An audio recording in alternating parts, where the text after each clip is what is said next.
Good morning. It's time for coffee with Carma.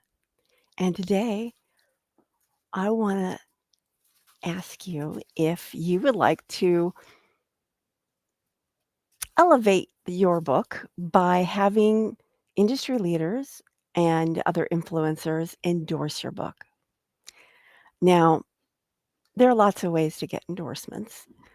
It's really, really handy if you already have a relationship with the person in some way. You've been one of their clients. You just know them through industry events, that kind of thing. Several of the endorsements I got for Public Speaking Superpowers were because I knew the people who endorsed the book.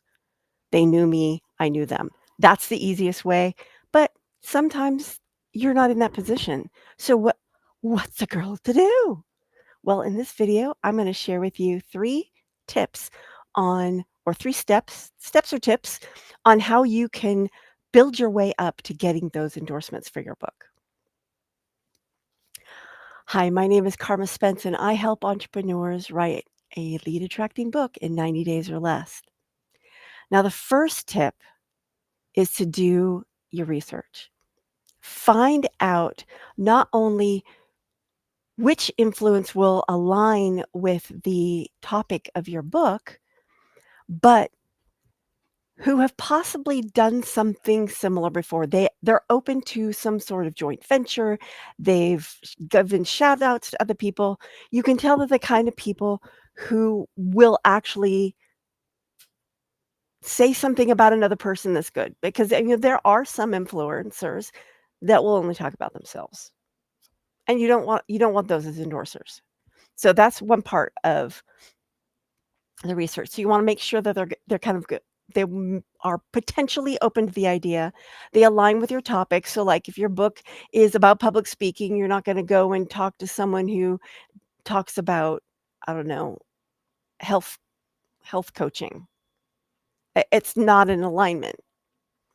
You want someone who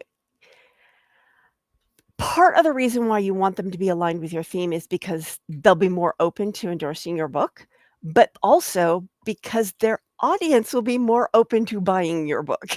So, because that's why you want to get their endorsement. You want to get their endorsement so that their audience is pulled into your book as well. So that's step one. Do your research and make sure that the person you want to reach out to is relevant.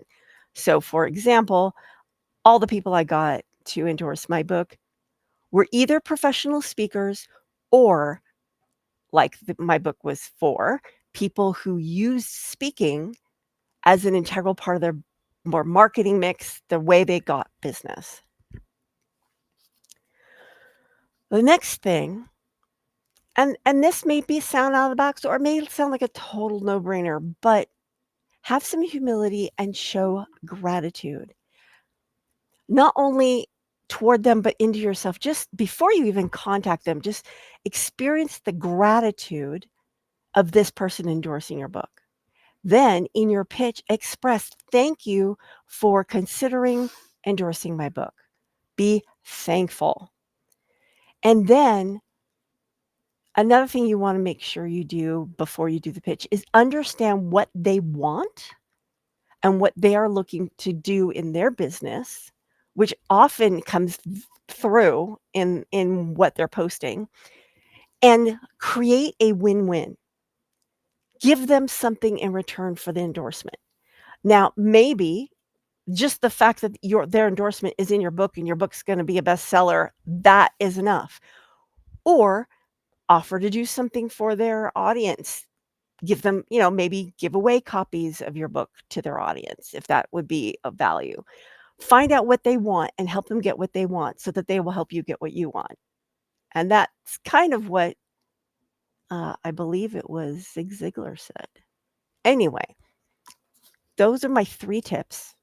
Research to make sure that the endorser is relevant, feel and express gratitude, provide value, make it a win-win.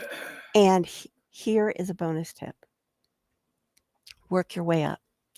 Start with the influencers that maybe don't have as large of a following and grow your way up. The same process is in PR. You start local, then go regional, then go national. The big influencers are going to want to see that endorsing your book is of value, and the only way they're going to see that is if you have other endorsers.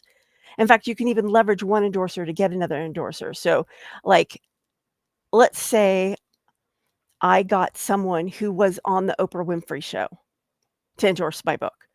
I could then approach Oprah and say, "Hey," especially if I got more than one, "this guest or these guests that were on your show that you I know, Phil, Dr. Phil." Let's say I got Dr. Phil to endorse my book. I could then go to Oprah and say, "Hey, Dr. Phil endorsed my book. Would you like to he recommended that you endorse my book too." Have your influencers recommend other influencers for endorsers. This working the way up helps you build your perception in the eyes of the larger, more influential influencers so that you seem a little more peer-like than maybe where you are right now. So those are my tips and my bonus tip. If you are ready to write your authority building book so that you can have something for endorsers to endorse, drop an emoji below and I will send you a link to my quick start guide for writing your authority building short book. It helps you identify what your authority building style is, what kind of short book would be best for your authority building style, and then walks you through my framework so that you can identify your best idea for a lead generating book in about 15 minutes. Ta-da! Drop an emoji below and I'll send you that link. This is the end of today's Coffee with Karma, and I'll see you tomorrow for Fun Friday. Ciao.